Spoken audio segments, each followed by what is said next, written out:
My name is Enoch Burke and I'm a teacher of German and History at Wilson's Hospital School in County Westmeath.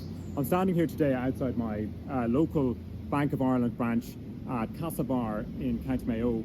This is my bank and I've just attempted to withdraw funds from this bank account but with no success. The account is frozen by order of Judge Nolan in the High Court.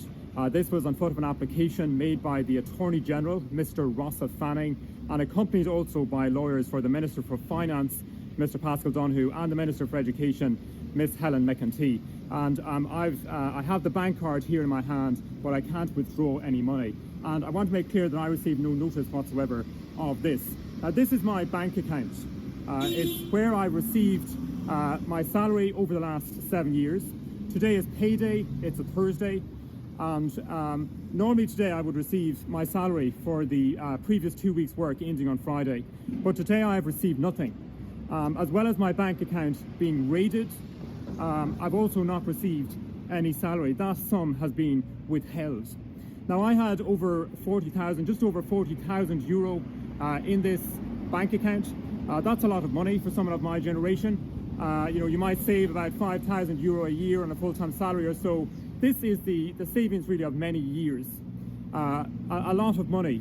And on top of that, as I said, not only can I not withdraw money from this account, which I would have used to pay bills and so on, but I don't have any salary. My teaching salary was my full-time, that was my money, that was my salary. And that was about, a bit in excess of 750 euro after tax per week. That has also been taken from me. I no longer have it. It's been taken from me by the courts. Now, I want to say this is all unprecedented. To use a word from the lips of Senior Counsel Brian Kennedy for the Attorney General, unprecedented. It's not normal. It's unheard of, in fact, to appoint a receiver. And a receiver has been appointed, Mr. Miles Kirby. But it's unheard of to appoint a receiver for future salary. But this has been done in this case. Something unheard of, something unprecedented. And I would say they're doing it all so righteously. They're doing it all so carefully. There are drug barons, as we know, and murderers and thieves walking freely on our streets, but all of the stops can be pulled out for me. Everything can be pulled out for me. Now, I'm not a criminal. I'm not a murderer. I'm not a thief. All of this, of course, goes back to 2022. It goes back to 2022 when I was commanded by Principal Niamh McShane to use the they pronoun in Wilson's Hospital School to promote transgenderism within the school. And this was something, of course, I couldn't do. The ethos of Wilson's Hospital School is male and female. That's the ethos. I believe in that. I stood up for that ethos. But of course, I was taken from the school in September 2022 at the behest of the Board of Management by the guards to the Four Courts, and was taken from there to Mountjoy Prison, where over the course of 3 years I spent over 500 days. So that is the root of this whole matter. That's what it all goes back to.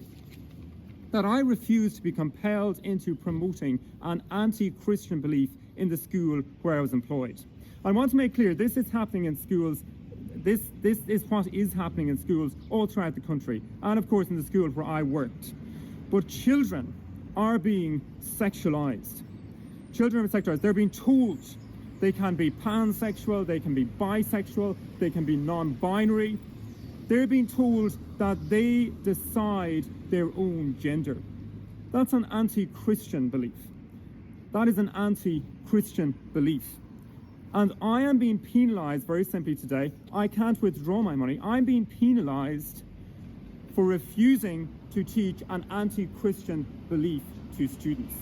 Something that is an abuse of children, frankly, that's insanity. And what this is all about is an attempt to change the face of our country and to exalt LGBTQ plus ideology above Christian belief, to do away with religious belief altogether. That's what this is about. Children are being told they decide their gender. That is an anti-Christian belief. And it's not me that should be criminalized today. It is any teacher that would stand in front of a class and encourage young children to accept a belief that is anti-Christian. Now, as I've said, all of this is being done by the government. I want to be very clear on that. Mr. Rossafani, the Attorney General, is a member of government. He sits at the cabinet table. And he was appointed as Attorney General in 2022 by Leo Varadkar.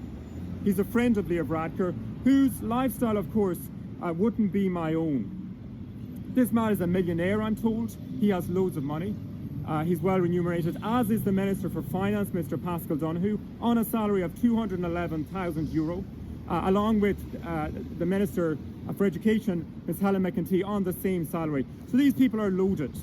They have plenty of money. When they take a flight, remember, they don't pay for it themselves. It's all paid for. They're well looked after.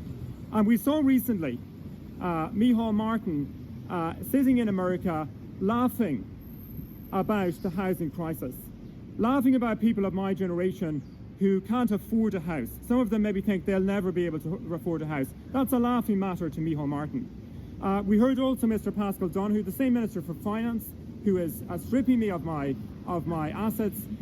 We heard him say about a person in America who was telling the truth about America, saying that, you know, his heart sank, his heart was weak, his heart fell.